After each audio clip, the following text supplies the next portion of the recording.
The date is February 5th, 1978. Forecasters call for snow. Nothing more.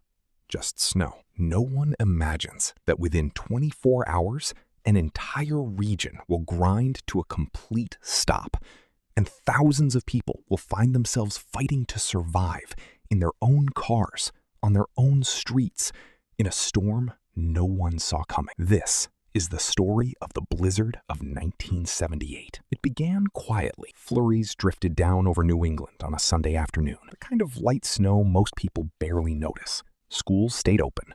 Commuters went to work as usual. But out over the Atlantic, two powerful storm systems were converging, a collision meteorologists would later call a perfect setup for disaster. Cold air from the north, moisture from the south, and almost no wind shear to break it apart. By Monday morning, the storm exploded. Snow began falling at rates of 3 to 4 inches an hour. Winds howled at over 70 miles per hour, gusting like a hurricane. Visibility dropped to 0. And because the storm stalled directly over southern New England for nearly 33 hours, it did something rare. It simply refused to move on. Across Massachusetts, Rhode Island, and Connecticut, people made a decision that seemed harmless at the time. They left work early to beat the storm home. It was the worst decision thousands of them would ever make. Within hours, highways became frozen rivers of steel. Route 128 outside Boston turned into a graveyard of abandoned cars. Thousands of them buried nose to tail, trapping drivers inside as snow piled higher than their windows. Some people ran their engines for warmth, not realizing snow was sealing their exhaust pipes. Carbon monoxide crept in silently. Some never woke up. Others left their vehicles, hoping to walk to safety.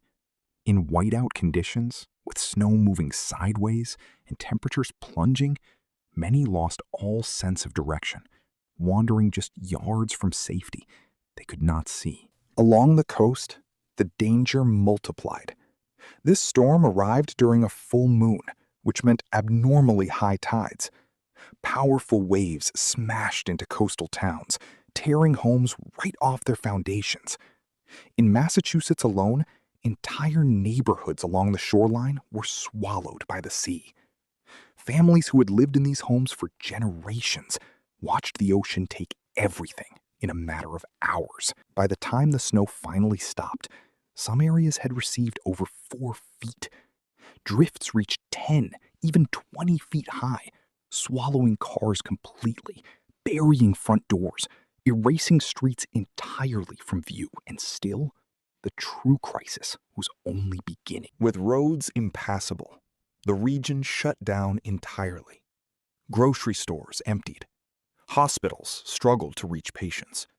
National Guard troops were called in, along with hundreds of snowmobiles and even military vehicles, just to reach people trapped in their homes and cars. In some towns, residents couldn't step outside for nearly a week. Governors in Massachusetts, Rhode Island, and Connecticut took an unprecedented step, banning all vehicles from the roads except emergency crews, under threat of arrest. For days, the highways that once carried millions of commuters sat frozen and empty, buried under a landscape that looked almost alien. When the full scale of the disaster came into focus, the numbers were staggering.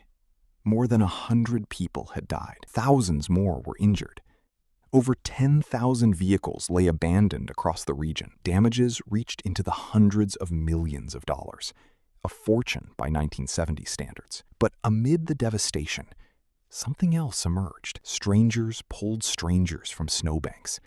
Neighbors shared food, fuel, and shelter with people they'd never met. Communities that had been frozen in place came together in ways that outlasted the storm itself. Today, meteorologists still study the blizzard of 1978 as a textbook case, a warning of how quickly modern life can be brought to its knees by nature's raw, unpredictable power. New England has faced other storms since. Bigger snowfalls, higher winds, but few have matched the sheer, sudden chaos of those 33 hours in February. Because in the end, the blizzard of 1978 taught a lesson that still holds true today. No matter how advanced we become, nature can still bring an entire region to complete silence in the time it takes snow to fall.